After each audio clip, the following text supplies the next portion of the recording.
Hi అండి, అందరికీ నమస్కారం. Welcome to moms food eating kids. ఈరోజు నేను 1 కేజీ కొర్రమీను చేపలతోటి తక్కువ మసాలాతో ఎక్కువ రుచిగా ఉండే చేపల వేపుని చూపిస్తున్నానండి. చాలా బాగుంటుంది. ఫస్ట్ టైం చేసేవాళ్ళు కూడా ఈ వీడియో చూసి చేసేయచ్చు, అంత సింపుల్గా చూపించాను. ఇలా చేసుకున్న చేపల వేపుడు పైన క్రిస్పీగా, లోపల ముక్క సాఫ్ట్గా, జ్యూసీగా చాలా బాగుంటుందండి.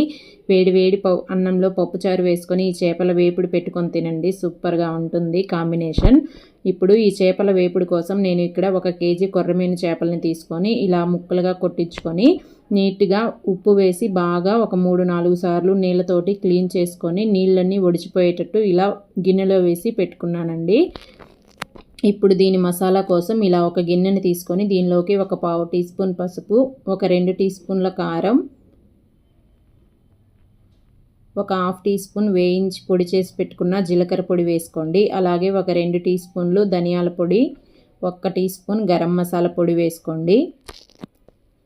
ఒక 2 టీ స్పూన్ల సాల్ట్ వేసుకోండి. అలాగే ఒక 2 టీ స్పూన్లు ఫ్రెష్గా దంచి పెట్టుకున్న అల్లం, వెల్లుల్లి, పచ్చిమిర్చి 2 టీ స్పూన్లు ఇలా పేస్ట్ వేసుకోండి. ఫ్రెష్ది వేసుకోండి, చాలా బాగుంటుంది. ఒక నిమ్మకాయని ఇలాగా కట్ చేసుకొని ఈ నిమ్మకాయ జ్యూస్ అంతా ఇలా పిండేసుకోండి, విత్తనాలు ఏమీ పడకుండా. ఇలా అంతా పిండుకున్న తర్వాత ఇప్పుడు ఈ మసాలాలోకి 1 టేబుల్ స్పూన్ ఆయిల్ వేసుకోండి. ఇలా ఆయిల్ వేసుకొని ఈ మసాలాలన్నీ ఒకసారి బాగా కలిసిపోయేటట్టు 1 నిమిషం ఇలా కలుపుకోండి. ఇలా అంతా కలుపుకున్న తర్వాత నేను ఇక్కడ కలర్ కోసం 1/2 teaspoon Kashmiri red chilli పౌడర్ని వేసుకుంటున్నానండి. మీ దగ్గర ఇది లేకపోతే స్కిప్ చేసేయండి. అలాగే బైండింగ్ కోసం ఒక 3 టీ స్పూన్లు బియ్యపిండి వేసుకుంటున్నాను. మీకు బియ్యపిండి వద్దు అనుకుంటే కార్న్ఫ్లోర్ అయినా వాడుకోవచ్చు, కానీ బియ్యపిండి వేసుకోండి, బాగుంటుంది. సన్నగా కట్ చేసి పెట్టుకున్న కొత్తిమీర కూడా వేసుకొని ఈ బియ్యపిండి మసాలా అంతా ఒకసారి బాగా కలిసిపోయేటట్టు కలుపుకోండి. ఇలా అంతా కలుపుకున్న తర్వాత ఒక 3 టేబుల్ స్పూన్ల నీళ్ళని కొంచెం కొంచెం వేసుకుంటూ ఈ మసాలాని బాగా కలుపుకోండి. నీళ్ళు అనేది చూసి పోసుకోండి, మరీ ఎక్కువ పోసేయొద్దండి. ఇలా కొంచెం కొంచెం వేసుకుంటూ ఇలా అంతా కలుపుకున్న తర్వాత ఒకసారి రుచి చూసుకోండి, ఉప్పు కారం సరిపోయిందా లేదా అని. నాకు కారం సరిపోయింది, ఉప్పు కొంచెం తగ్గితే ఒక 1/2 టీ స్పూన్ వేసుకొని ఇదే టైంలో కలుపుకోండి, మీ రుచికి సరిపడా ఉప్పు కారాలు. ఇలా అంతా కలుపుకున్న తర్వాత ఇప్పుడు క్లీన్ చేసి పెట్టుకున్న చేప ముక్కలన్నిటినీ వేసేసుకోండి. ఇలా అన్నీ వేసుకొని ఇక్కడ నేను తలకాయ ముక్కలు కూడా వేసుకున్నానండి. ఇవి మీకు ఇష్టం లేకపోతే తీసేయచ్చు.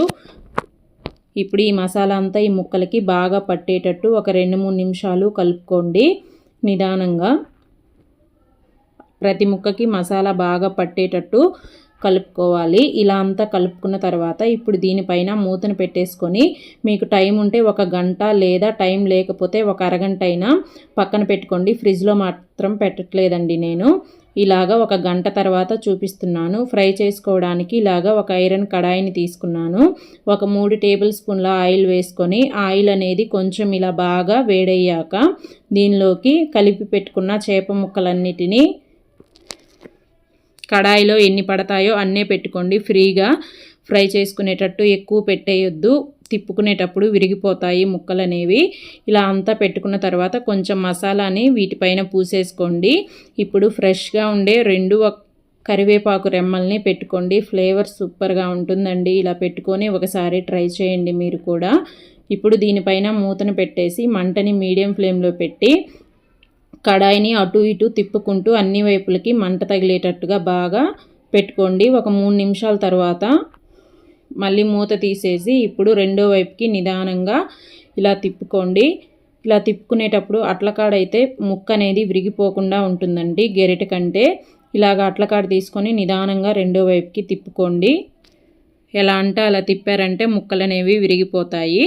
ఇలా తిప్పుకున్న తర్వాత మళ్ళీ దీనిపైన మూతను పెట్టేసి ఒక 2-3 నిమిషాలు ఇంకొక వైపు ఇలా ఫ్రై అయిన తర్వాత ఇప్పుడు మూతను తీసి మళ్ళీ ఇంకోసారి ఇలా తిప్పుకొని ఇలా అన్నీ తిప్పుకున్న తర్వాత ఇప్పుడు మూత పెట్టకూడదండి, 2 వైపులు ఉడికిపోయి ఉంటాయి. ఇప్పుడు క్రిస్పీగా రావాలంటే ఇలా మూత పెట్టకుండా 1 నిమిషం ఫ్రై చేయండి. తర్వాత మళ్ళీ రెండో వైపుకి తిప్పుకొని 1 నిమిషం ఫ్రై చేయండి, సరిపోతుంది. ఇలా 2 నిమిషాలు అయిపోయి మంచి రంగు వచ్చిన తర్వాత ఇలా చేప ముక్కల్ని తీసి ఒక ప్లేట్లో వేసి పక్కన పెట్టేసుకోండి. ఇలా అన్నీ తీసిన తర్వాత మసాలా కూడా చూసారా, అసలు ఏమీ వదలలేదు.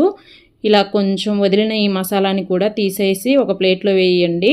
ఇప్పుడు మళ్ళీ చేప ముక్కల్ని వేయించుకోవడానికి ఇంకొంచెం ఆయిల్ని వేసుకొని మిగతా చేప ముక్కలన్నిటినీ పెట్టుకొని మంటని మీడియం ఫ్లేమ్లో పెట్టేసి మంచిగా 2 వైపులకి తిప్పుకుంటూ ఫ్రై చేసేసుకోండి.